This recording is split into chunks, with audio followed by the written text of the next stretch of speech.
A ver, la felicidad no es un lugar al que uno va, sino un estado mental en el que una persona se encuentra. Y hay personas que están muy enfermas, personas que tienen, bueno, pues grandes lesiones y no obstante tienen una capacidad para transmitir alegría e ilusión que personas a lo mejor más sanas no transmiten lo mismo. Hay personas que lo pasan muy mal económicamente y sin embargo transmiten una alegría, una ilusión que personas que a lo mejor están sobradas económicamente para nada lo transmiten. Es decir, el concepto de la felicidad es sencillamente el concepto de la humanidad. La felicidad, encontrar la felicidad es el gran sueño del ser humano. Y lo que es importante es entender que la felicidad es algo no que colma los sentidos. Desde luego una buena comida, una buena música colma los sentidos. La felicidad es algo que colma el corazón. Y por eso creo que es oportuno hablar en cualquier momento de la felicidad. Y creo que es oportuno transmitir que en cualquier circunstancia, en cualquier situación, podemos generar un espacio para mantener lo que los griegos decían la paz del sabio, ese estado de equilibrio donde la vida nos puede zarandear, pero no nos hundimos. Y si nos caemos, nos volvemos a levantar. Es decir, construimos el concepto de felicidad sobre algo que creo que es rotundamente falso. La felicidad no tiene esa relación que pretendemos que tenga con el tener, sino con la relación de la felicidad es con el ser. Y por eso muchas veces los criterios de, entre comillas, de felicidad que establecemos, luego no son verdaderamente ni criterios de gozo interior, ni son criterios de serenidad, ni son criterios de alegría, ni de ilusión. Y por tanto, pienso que hay que matizar mucho el lenguaje y cuando hablemos de bienestar subjetivo, pues muy bien, el éxito está muy bien, es un bienestar subjetivo y es siempre agradable. Cuando hablemos de la felicidad, tenemos que hablar de algo diferente.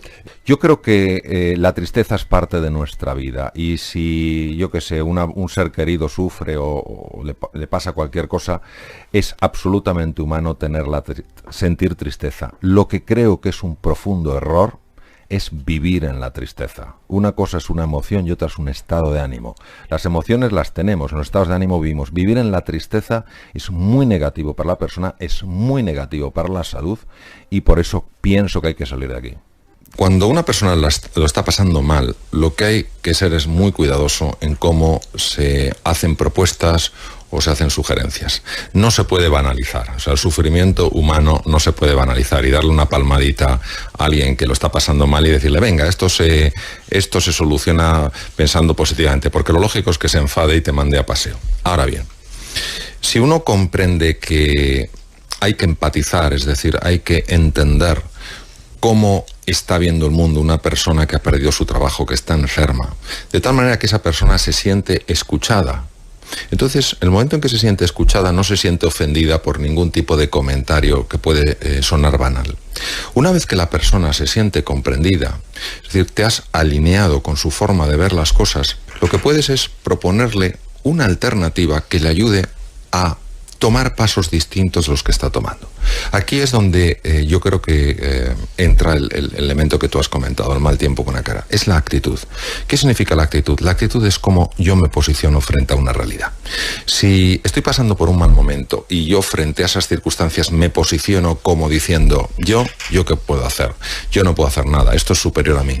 Esa actitud lo que me hace es ir por la vida lleno de frustración, puede tal vez de resentimiento, lleno de desesperanza. Y lo que está claro es que desde el resentimiento, desde la frustración, desde la desesperanza, aunque sean muy lógicos, no se consiguen resultados. Al fin y al cabo, y esto es algo que todos lo podemos experimentar, de alguna manera somos como imanes.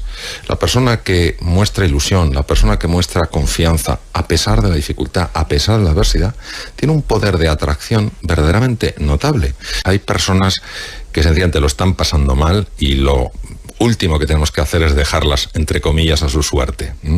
Porque cuando una persona lo está pasando mal, sobre todo si es un hombre, tiende a aislarse, tiende a no quererse comunicar, a encerrarse en su propio interior. Y cuánto ayuda que alguien se acerque y sencillamente que le diga, estoy aquí, estoy a tu lado, vamos a luchar hombro con hombro, vamos a compartir destino. Algo muy distinto es la persona que se ancla en una posición negativa. Es la queja permanente sin ninguna propuesta de mejora. El cerebro, cuando se encuentra frente a algo que percibe como un peligro, pone en marcha los mecanismos del miedo. Y los mecanismos del miedo tienen tres posibles respuestas. digamos más que respuestas, reacciones. La primera es el ataque, la segunda es el bloqueo y la tercera es la huida. El ataque en un medio civilizado, en un medio cultural, es la agresividad verbal, es la irascibilidad, es ese comportamiento que lamentablemente a veces llega a ser violento. Por eso hay personas que detrás de su violencia, detrás de su ira, detrás de su agresividad, lo único que hay es su miedo, se sienten en peligro. Hay otras, sin embargo, que se quedan bloqueadas, se aíslan y finalmente hay un grupo que huye, es decir, se aleja de allí porque considera que no tiene ninguna opción de hacer frente a lo que le ocurre. Ninguna de estas tres reacciones genera algo positivo para el ser humano. Las tres son lesivas, tanto en la interacción con los demás como a nivel de la salud. Los mecanismos de ira mantenidos en el tiempo debilitan enormemente el sistema inmunitario, que nos protege frente a bacterias, virus y tumores. Los mecanismos de huida y aislamiento, cuando nos enquistamos en ellos, también debilitan el sistema inmunitario. Y es curioso porque se generan hormonas muy semejantes. Está la presencia, por ejemplo, del cortisol en niveles muy altos y muy sostenidos en sangre, que francamente el cortisol utilizado como medio terapéutico pues puede tener sus aplicaciones, pero el cortisol elevado en estos estados emocionales, que no son simplemente emociones, son estados emocionales, es muy lesivo. ¿Qué hacemos con el fracaso? Bueno, el fracaso es una percepción y es una realidad. Es una realidad en cuanto que quería lograr algo y he obtenido un resultado distinto. Lo cual no quiere decir que ese resultado a lo mejor no sea mejor que lo que yo buscaba. Recordemos que el post-it, una de las patentes más impresionantes de la historia, ha resultado un error. Entonces, no todos los errores quiere decir que tengan consecuencias catastróficas. Entonces, sencillamente quiere decir que yo algo que buscaba no lo he conseguido. Y por tanto es la exigencia de intentar algo nuevo o de ver qué puedo aprender de lo que ha sucedido o cómo puedo aprovechar eso que ha sucedido. Por otro lado, el elemento lesivo del error no está muchas veces tanto en la realidad como en mi percepción. Nosotros vivimos una cultura, y yo acabo de volver de Asia, y en Asia la cultura del error es tremenda, da pena porque hay gente de tantísimo valor y tantísima capacidad, pero culturalmente el error lo viven como una vergüenza intensísima, por lo menos en algunos países en los que he estado. ¿Qué ocurre? Que en la percepción del error muchas veces nos atacamos a nosotros mismos. Si nosotros entendemos con un poco de amplitud lo que es el ser humano, quién es el ser humano, nos daremos cuenta que los procesos mentales muy ligados a la productividad, toma de decisiones, eficiencia, creatividad, capacidad de análisis, etcétera, etcétera, tienen una conexión muy intensa con el mundo emocional.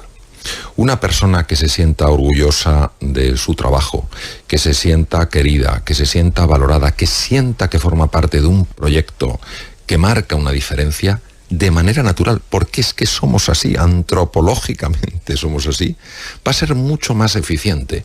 Lo que no podemos es vernos unos a otros como máquinas de producción. Por eso los líderes de verdad, no los que se llaman líderes, los líderes de verdad no son los que dicen y los que ordenan, son los que inspiran. Ahora bien, dicho esto, no cabe duda que cuando tenemos que hacer frente a situaciones muy complejas como la actual, tenemos que ser muy firmes con nosotros mismos y tenemos que ser muy disciplinados. La disciplina es lo que nos permite ser libres. Hay gente que se rebela contra la disciplina. Hay disciplinas que ahogan, hay disciplinas que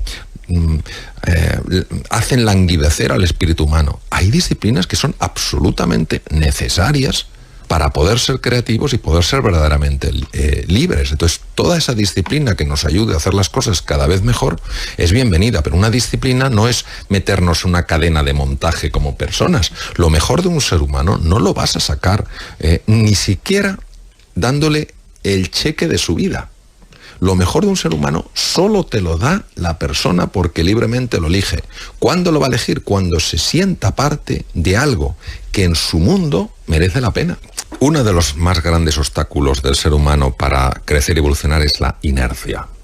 Por eso el precio de la libertad es la eterna vigilancia. Tienes que estar constantemente vigilando tu inercia, la apatía y el rechazo a salir de la zona de confort. ¿Qué pasa? Pues que cuando nuestros sentidos están colmados, pues porque nos van bien las cosas, pues porque los días son predecibles, no hay sorpresas, etcétera, es muy fácil acomodarse, es muy fácil adocenarse, es muy fácil dejarse llevar por la inercia. Pues esto es justo lo contrario a lo que tenemos que hacer.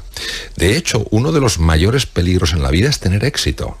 Empresas que han tenido mucho éxito han considerado que como tenían éxito, el éxito sería para siempre. Y el éxito es consecuencia de una mentalidad. Bueno, usted siempre dice que tenemos recursos internos, lo suficientes como para poder cambiar. ¿Por qué no lo hacemos? Es una magnífica pregunta. El ser humano, las personas cuando somos jovencitos, 4 años, 5 años aproximadamente, hacemos un diagnóstico de quiénes somos. Y ese diagnóstico, que es una aproximación a nuestra idea de quiénes somos, se convierte como en un veredicto. Y vivimos apegados a esa imagen durante mucho tiempo. ¿Qué pasa? Que esa imagen es una representación hecha en un momento de gran inmadurez por nuestra parte y que sin embargo la llevamos cuando somos personas ya adultas. ¿Qué pasa? Que al final no vivimos de acuerdo a quiénes somos en realidad, sino a quiénes creemos que somos. Cuando nos abrimos a esto y empezamos a explorarnos, no nos juzgamos tanto, sino que nos escuchamos mejor, entramos más en nuestras propias entrañas, descubrimos facetas magníficas, admirables. Señor Alonso, a mí me interesa mucho saber en qué consiste tener una visión. La visión es la expresión posiblemente de la cualidad más potente del ser humano, la capacidad más potente que es la imaginación. El ser humano es el único ser dentro del mundo animal que tiene la capacidad de proyectar porque tiene una estructura llamada área prefrontal en el cerebro humano. Nosotros vivimos proyectados al futuro. Si alguien quiere destruir a un ser humano, solo tiene que destruir su futuro, decirle no hay futuro. Entonces, toda la fuerza que nosotros tenemos en el presente está muy enraizada en cómo vemos nuestro futuro. Por eso es tan importante proyectar un futuro ilusionante. No es tanto tener un sueño como que el sueño te tenga a ti. Porque si el sueño te tiene a ti, empieza verdaderamente a transformarte, te obliga a crecerte, te obliga a elevarte de nivel, te obliga a expandirte. ¿Qué pasa? Que la imaginación es una cosa que la valoramos muy poco de boquilla y muy poco en nuestros sistemas de enseñanza, en nuestros sistemas de educación.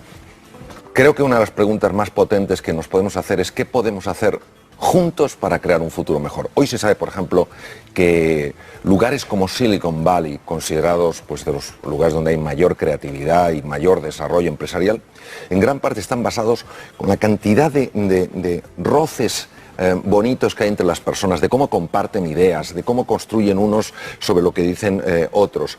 ¿Qué pasa? Que si no usamos esos puntos de conexión, no hay nadie que solo sea más inteligente que todos juntos. Bueno, Manuel Alonso, en el libro de la respuesta, usted plantea la importancia de hacerse preguntas, pero claro, ¿por dónde empezar? ¿Cuáles son las mejores preguntas que hay que hacerse? Las mejores preguntas son aquellas que no tienen una respuesta automática. Por ejemplo, si alguien me dice, ¿te gusta el café? Yo diría, no. Eso es una respuesta automática. Pero si alguien me dice, ¿qué tiene que ocurrir hoy para que tu día sea extraordinario? En ese momento me paro. Ese pararse implica la utilización de otra capacidad extraordinaria del ser humano, que es la inteligencia. Viene del latín intus legere, capacidad de penetración. La pregunta me hace mirar dentro, y dentro es donde están las grandes potencialidades del ser humano. Por eso las preguntas abiertas, aquellas que no tienen una respuesta automática, son tan valiosas, porque me invitan a meterme dentro y a explorar. Hay preguntas que abren espacios enteros. O sea, lo importante es no solamente preguntar a los demás, sino preguntarnos a nosotros mismos. Claro, claro, claro. La utilización de la pregunta en el coaching es la herramienta esencial, es clave porque te ayuda a tomar perspectiva en zonas de tu vida en la que no tienes una visión lo suficientemente amplia. Usted también dice que la palabra es tan importante y tiene un poder curativo incluso hasta para personas que están pasando por una enfermedad. Tengo la certeza absoluta de que es así, la certeza absoluta. Y esto es una cosa que se descubrió 7 siglos antes del nacimiento de Cristo por médicos griegos. Nuestro razonamiento utiliza palabras y a su vez nuestro razonamiento no sería el que es si no tuviéramos palabras. Las palabras abren cajones emocionales. Las emociones alteran hormonas, alteran procesos viscerales, altera el funcionamiento del cerebro. No es lo mismo abrir el cajón de la desesperanza que abrir el cajón de la ilusión. Si yo abro el cajón de la desesperanza, lleno mi cuerpo de cortisol. El cortisol elevado en sangre de forma constante es tremendamente lesivo. Daña células cerebrales, daña los huesos, el sistema cardiovascular, el sistema de defensa. Si yo abro el cajón de la alegría, Son otras hormonas las que aparecen en la sangre, aparece la serotonina, aparece la dopamina, aparecen neuropéptidos, es decir, no soy la misma persona, ni siquiera el aspecto es el mismo. La gente me ve y dice, oye, tienes algo diferente, irradias otra cosa. En el primer caso irradias negatividad, frustración, resentimiento, desesperanza, en el otro irradias ilusión. Claro, no es lo mismo irradiar una cosa que la otra. Desde luego. ¿Qué diferencia hay entre valor y virtud? Valor es todo aquello que perfecciona a un ser humano. Virtud es cuando eso ya se ha integrado en mi conducta. Por ejemplo, la amistad es un valor. ¿Por qué? Porque la amistad perfecciona al ser humano. La amabilidad, la compasión. Cuando mi forma de vivir ya incorpora eso, es decir, de manera natural ya soy amable, ya soy benevolente, ya soy compasivo, ya quiero a las personas, eso es una virtud, es la integración de un valor en mi personalidad. Y a la hora de aprender o querer cambiar, usted hace mucho hincapié en la reevaluación de las propias experiencias de uno. ¿Tan importante es? Es importantísimo. Cuando nosotros hemos mielinizado, es decir, hemos madurado ciertas áreas cerebrales en relación con el lenguaje, ya no aparecen solo eventos, hechos y emociones. Se cae el vaso y yo me asusto. Aparece una evaluación. Se cae el vaso, yo me asusto y además soy torpe. Y en ese momento hago un registro, una experiencia que configura mi memoria, de tal manera que en el futuro un vaso de características similares no lo que recoger. La evaluación es clave, por eso personas que estaban sometidas a registros muy dañinos de su memoria, cuando los han evaluado bajo una nota distinta, se han liberado de esa parte emocional y han vuelto a ser libres. Señor Alonso, en este contexto de crisis, ¿usted cree que uno de los problemas que tenemos es que nos hemos alejado de nuestra verdadera naturaleza y nos hemos dejado arrastrar por valores como el consumismo o la ambición? Yo creo que si hoy en día pensamos que la crisis es exclusivamente un tema financiero, estamos profundamente equivocados. Esto es un coletazo de algo mucho más profundo, que es una pérdida de valores, una pérdida de referencias, una pérdida de guías en relación a cómo es nuestra naturaleza.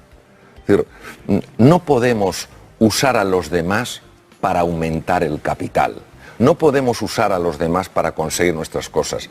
Todo ser humano tiene ilusiones, tiene dudas, tiene preocupaciones, luchas internas. Hay que ver a las personas como personas. Esta sociedad se ha deshumanizado profundísimamente y es un momento muy bueno para que reflexionemos y digamos qué podemos hacer para mejorarlo.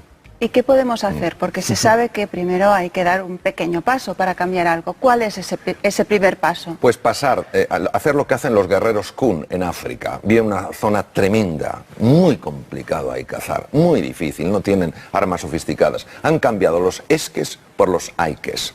Menos esques. Es que tal, es que cual. Es que, si yo sé que hay muchos esques, y los que no hay muchas veces los generamos, es hay que, ¿cuál es la cosa más pequeña que puedo hacer yo? No esperar a que suceda, hacerla yo. ¿La responsabilidad recae en nosotros mismos? La responsabilidad es compartida. Todos tenemos responsabilidad. Lo que no podemos es, porque algunas personas no tomen la responsabilidad que les corresponde, nosotros tampoco tomar la nuestra. Recuerdo a esta niña ciega, muda y sorda, Helen Keller, que dijo, soy una, solo soy una. No lo puedo hacer todo, pero sí puedo hacer algo. Yo nunca renunciaré a lo que puedo hacer. El gran filósofo José Ortega se dijo, soy yo en mis circunstancias. Las circunstancias, claro que pesan, Juanjo. Pesan y pesan mucho, pero no determinan. Porque si pensamos que las circunstancias determinan, no podemos sostener a la vez que somos libres. No podremos cambiar cosas que nos pasan. Sí podremos cambiar cómo nos relacionamos con esas cosas. Yo imagino que, en primer lugar, uno debería ser líder de uno mismo. ¿Es cierto? Claro que sí. Para mí hay personas que toman el papel de víctima, es decir, no puedo hacer nada, y personas que toman el papel de líderes. No lo puedo hacer todo, pero sí puedo hacer algo. Todos nosotros tenemos esa oportunidad. Nos pasamos la vida queriendo cambiar a los demás. Lo único que puedes cambiar es a ti mismo.